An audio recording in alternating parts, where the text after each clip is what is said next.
Hello students, good morning. Tomorrow we have learned about climate and weather. In this topic, in our last video, we know about the definition of climate and the definition of weather. As we know very well what is climate and what is weather. Weather क्या है? एक particular time के ऊपर एक particular place की जो atmospheric condition होती है उसको हम कहते हैं weather. Apart from that climate is what? Climate क्या है? For long period of time, कि एक लंबे समय तक किसी भी पर्टिकुलर एरिया का जो एटमॉस्फेरिक कंडीशंस हैं वो कैसी रहती हैं, that is climate. It changes every day. Weather changes every day. Morning में कूल होगा, आफ्टरनून में हॉट होगा, इवनिंग में प्लीजेंट होगा, but climate does not change for a long period of time, at least 10, 20, 30 years. It remains constant. Then what is the climate of that area? And we read about the difference of between climate and weather. After this we read about the factors influencing climate, या हम कह सकते हैं factors affecting climate. ऐसे कौन कौन से factors हैं जो क्लाइमेट को इफेक्ट करते हैं? हमने इसमें फर्स्ट फैक्टर पढ़ा था distance from the equator. Distance from equator हमने फर्स्ट पढ़ा था कि इक्वेटर से जो डिस्टेंस है वो क्लाइमेट को कैसे इफेक्ट करती है. तो कैसे इफेक्ट करती है हमने ये पढ़ा था कि जो एरियाज इक्वेटर के ऊपर आते हैं that is earth. And what is equator? Equator is a longest latitude line which divides the Earth's surface in two equal halves या two equal hemispheres. This is equator. हमने distance from equator में ये पढ़ा था कि जो areas equator के ऊपर है, जो प्लेस इक्वेटर के ऊपर है, ये नियर बाई इक्वेटर है, वहाँ का जो क्लाइमेट है वो कैसा मिलेगा? हमें हॉट मिलेगा. क्यों मिलेगा? क्योंकि सन रेज जब इक्वेटर के ऊपर फॉल होती हैं, गिरती हैं, they fall vertically, and vertically means standing, in standing direction, ऐसे गिरती हैं इसके ऊपर सन रेज इसके ऊपर वर्टिकली गिरती हैं. वर्टिकली सन रेज गिरने के कारण क्या होता है? ये रेज स्प्रेड नहीं हो पाती, फैल नहीं पाती, और जब ये स्प्रेड नहीं हो पाती तो ये इस एरिया को ज़्यादा गर्म करती हैं, ज़्यादा हॉट करती हैं. और यही वजह है कि सन रेज का डायरेक्टली या वर्टिकली इक्वेटर के ऊपर गिरना और स्प्रेड ना होना, इसी की वजह से इक्वेटर के ऊपर जो टेम्परेचर है वो क्या मिलेगा? हाइयर मिलेगा. इक्वेटर से जैसे जैसे हम पोल्स की तरफ जाएंगे, this is north pole and this is south pole. Equator से हम जैसे जैसे पोल्स की तरफ जाएंगे तो जो क्लाइमेट है वो कैसा होता जाएगा? कूल.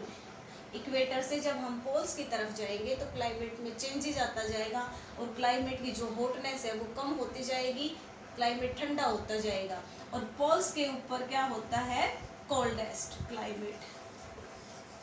कोल्डेस्ट क्लाइमेट होता है कहाँ पर? पोल्स के ऊपर. उसके बाद हमने सेकंड पढ़ा था एल्टीट्यूड. सेकंड पढ़ा था हमने एल्टीट्यूड.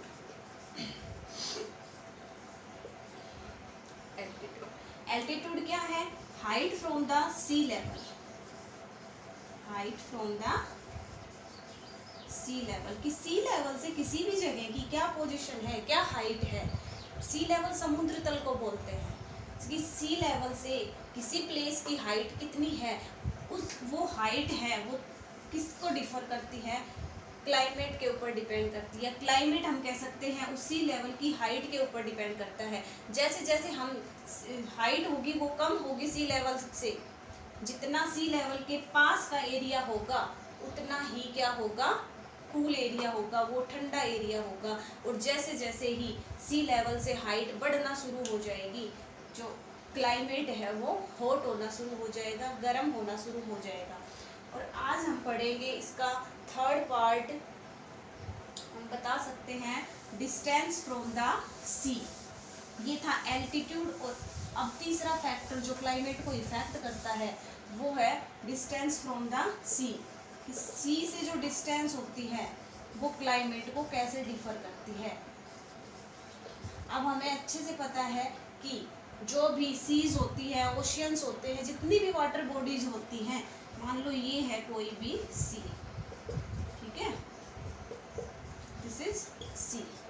अब हमें पता है सी में क्या रहेगा, वाटर, और पानी के आसपास का एरिया कैसा मिलेगा हमें, कूल एरिया मिलेगा, क्योंकि जब हवा चलती है, जब हवा ब्लोइंग करके आती है, तो अगर हॉट विंड भी आ रही है, हॉट वाइंड भी आ रही है, हॉट एयर भी आ रही है ना, तो वो भी क्या करेगी, जैसे जैसे सी के आसपास आएगी या सी के ऊपर से गुजरेगी, तो किस में चेंज हो जाएगी, कूल एयर में। क्यों, क्योंकि जो वाटर है, वाटर के ऊपर आने से जो एयर है वो क्या हो जाती है, ठंडी हो जाती है। तो हम यही पढ़ेंगे कि distance from the sea effects climate, how the distance from sea effects climate. इसमें है the climate of a place is also affected by its distance from the सी।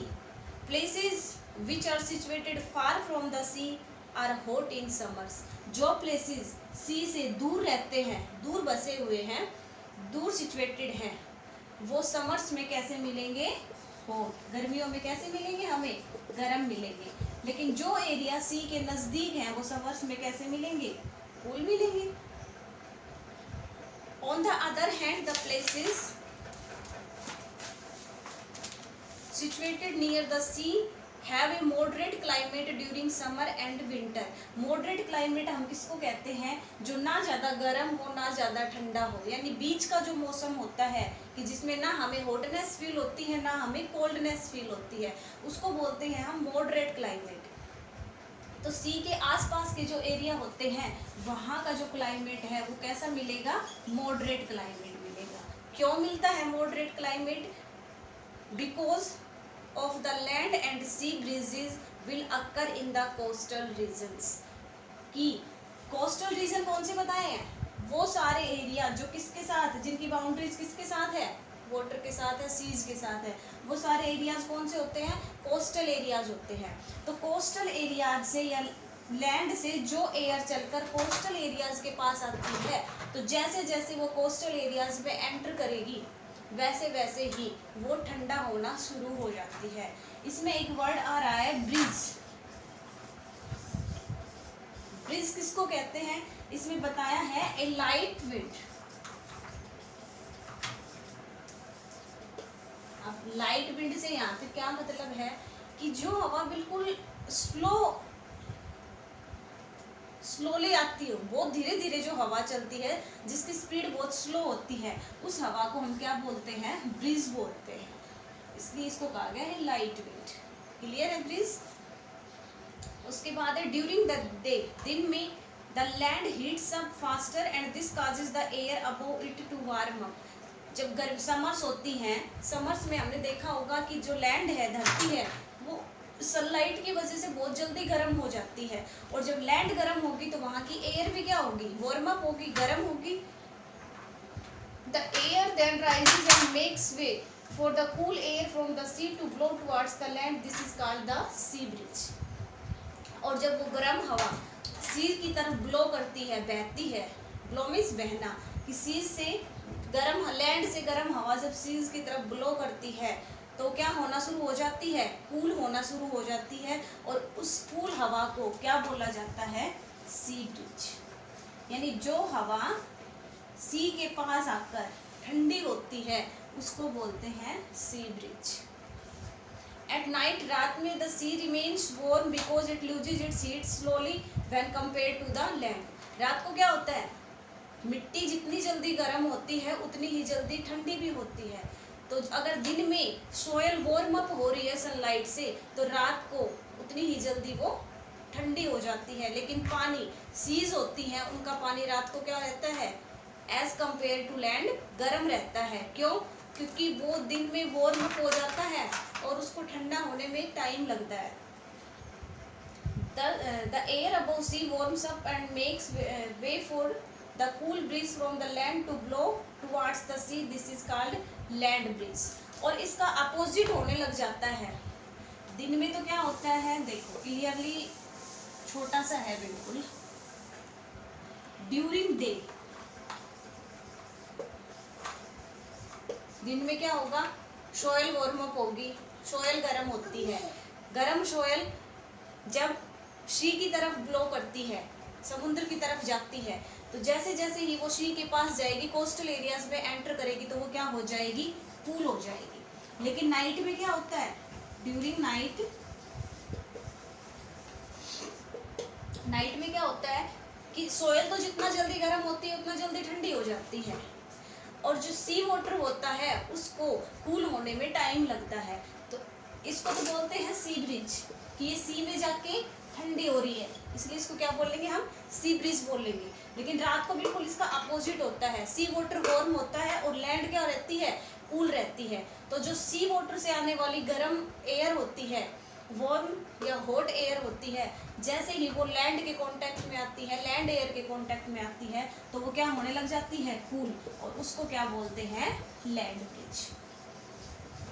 सीधे से समझ सकते हो आप इनको कि जब लैंड से गर्म हवा समुद्र की तरफ जाकर ठंडी होती है तो उसको सी ब्रिज बोलते हैं, और जब समुद्र से गर्म हवा लैंड की तरफ आके ठंडी होती है उसको लैंड ब्रिज बोला जाता है। उसके बाद है डायरेक्शन ऑफ द विंड, कि डायरेक्शन ऑफ द विंड, हवा की जो डायरेक्शन होती है वो क्लाइमेट को कैसे अफेक्ट करती है। Direction of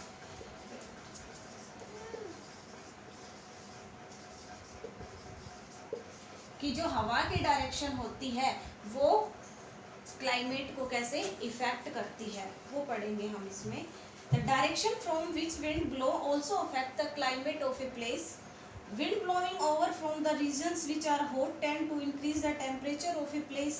Similarly, winds coming from regions which are cold tend to decrease the temperature at a place. इसमें हम ये बता सकते हैं हम इजी कि जब अगर हवा ऐसी डायरेक्शन में बह रही है कि वो गर्म जगह से ठंडी जगह की तरफ आ रही है तो क्लाइमेट कैसा करेगी, वो ठंडा करेगी।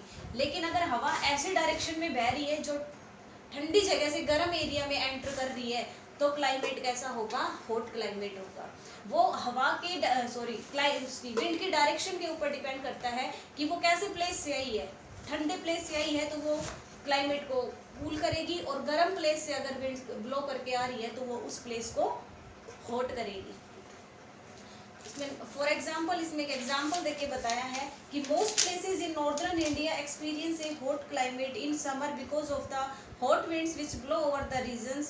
On the other hand, Delhi experience a cold climate in winters because of the cold winds which blow from the Himalayas. कि सर गर्मियों में जो नॉर्दर्न एरिया है उसका मौसम गर्मियों में थोड़ा सा गर्म मिलता है। क्यों? क्योंकि वहाँ पर जो विंड्स ब्लो करके जाती हैं वो कहाँ से जाती हैं, हॉट एरियाज से। लेकिन दिल्ली में विंटर्स में क्या होता है, कोल्ड क्लाइमेट मिलता है। क्यों मिलता है? क्योंकि during winters most of the winds coming from the Himalayan region, और Himalaya region already very cool होता है, जिसकी वजह से दिल्ली का जो क्लाइमेट है वो विंटर्स में क्या हो जाता है, कूल क्लाइमेट हो जाता है। उसके बाद है third, rainfall and humidity. Third है रेनफॉल एंड ह्यूमिडिटी। रेनफॉल का हमें पता है, रेनफॉल रिलेटेड किससे है, रेन से, बारिश से। और ह्यूमिडिटी क्या होती है, एयर कंटेनिंग वाटर वेपर्स, कि जब हवा में नमी की मात्रा बढ़ जाती है तो वो ह्यूमिड बन जाती है, और उसी को हम क्या बोलते हैं, ह्यूमिडिटी बोल देते हैं। Air containing water vapours is known as humidity. अब हम पढ़ रहे हैं हीट जोन्स। हीट जोन्स पढ़ने से पहले हम ये कहना चाह रहे हैं कि हमें पता होना चाहिए इम्पोर्टेंट लैटिट्यूड्स का। हमने 4 लैटिट्यूड्स पढ़े थे।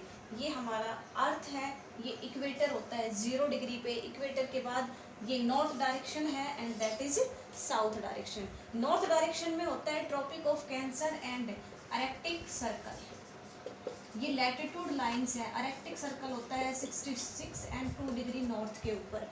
उसके बाद साउथ डायरेक्शन में होता है ट्रॉपिक ऑफ कैप्रिकन।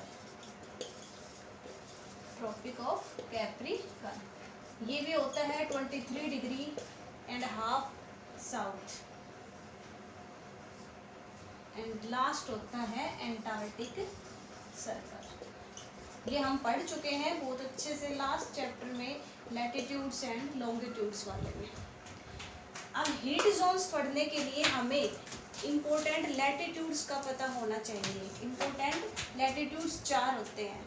अब देखो हीट जोन्स क्या होते हैं कि सेम एटमॉस्फेरिक कंडीशंस होने के कारण अर्थ का जो सरफेस है उसको 3 हीट जोन्स में डिवाइड कर दिया गया है because of same atmospheric conditions. Because of same atmospheric conditions इसको 3 पार्ट्स में डिवाइड कर दिया गया है।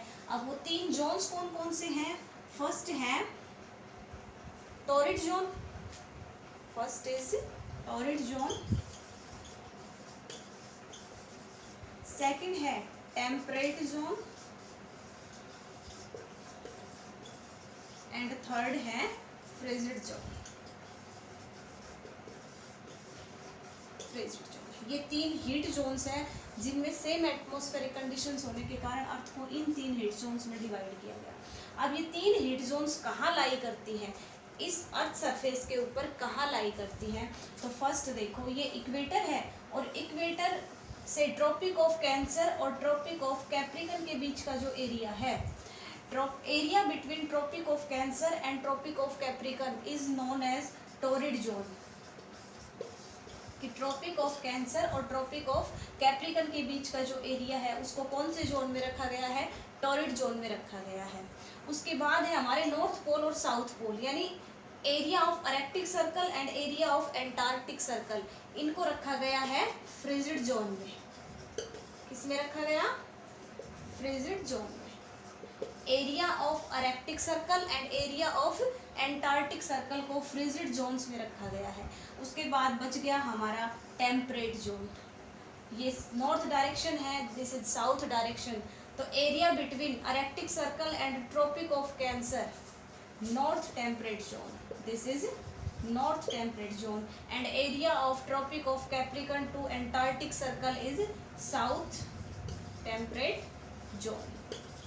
ये हैं हमारे 4 हीट जोन्स जो आपको पता होने चाहिए।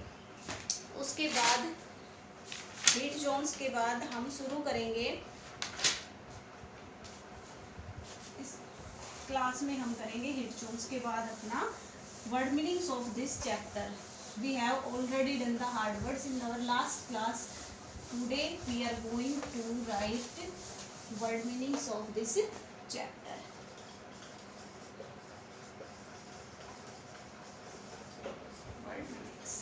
हमारा फर्स्ट वर्ड मीनिंग हम इसमें लिखेंगे इन्फ्लुएंसेस।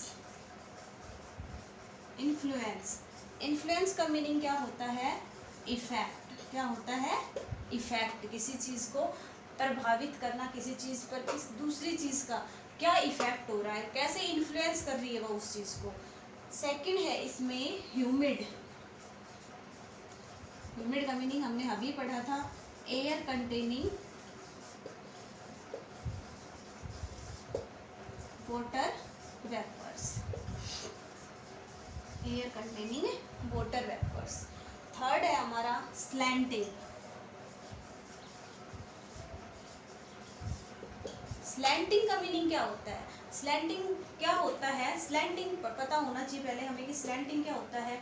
जब कोई चीज़ किसी चीज़ पर गिरकर ढल जाती है, यानी ऑन ए राउंड सरफेस, अगर राउंड सरफेस के ऊपर कोई चीज़ गिर रही है तो वो क्या करेगी? ढलकर नीचे जाएगी, दूसरे एरियाज के ऊपर जाएगी। उस पोजीशन को कहते हैं स्लैंटिंग पोजीशन।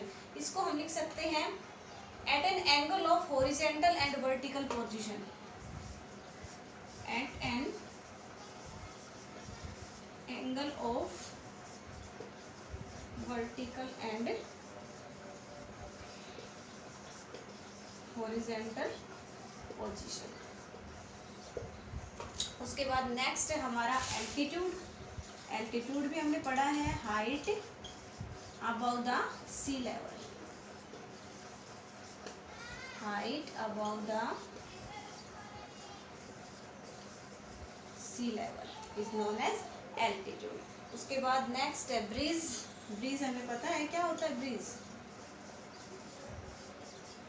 ब्रीज क्या होता है? Light wind. A light wind. Breeze के बाद है स्कैंटी। स्कैंटी का मतलब क्या होता है? वेरी लेस, यानी जो चीज़ बहुत लेस अमाउंट में प्रेजेंट होती है उसको हम क्या बोलते हैं? स्कैंटी। ये हमारे वर्ड मीनिंग्स है। इस चैप्टर के वर्ड मीनिंग्स के साथ साथ आपको करना है, इसकी बुक एक्सरसाइज को फिल करना है।